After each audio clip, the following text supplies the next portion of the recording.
İmam-ı Şafii rahimahullah'a Allah o kadar güclü hafize vermiştir ki, İmam-ı Şafii rahimahullah Kur'an-ı Kerim'i ve yaxud da dini meseleler ezberleyerken bir tarafına ağ verek koyardı ki gözü birden bu tarafa kaçmasın. Hatta bunu da ezberlemesin diye. O kadar hifzi güçlü olur. Mekke'den Medine'ye gelir, İmam Malik rahimahullahla görüşür.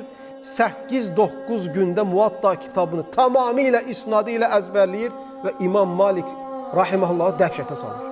Bir gün İmam-ı Şafii rahimahullah şeyhinin yanına gedirmiş ders almağa.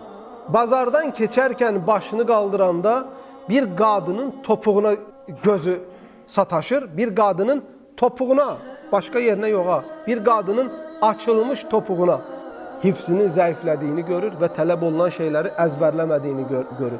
Ve İmam-ı Şafii böyle bir şiir yazır. Şeyhinin adı ne olur? Vaki ibn Cerrah rahimahullah. Der ki şakavtu ila vaki'in su'a hifzi. Ben şeyhim olan Vaki'a hafizayım zayıflığından şikayet ettim. Feerşedeni ila terkil maasi. Mənə tövsiyə etdi ki, o zaman günahları tərk elə.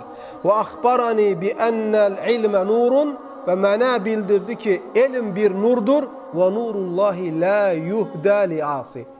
Allah o nuru asi olanlara verməz.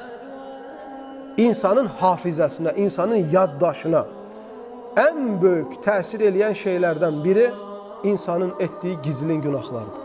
Cemaatın içində deyil də, xəlvətdə olduqda etdiyi günahlardır.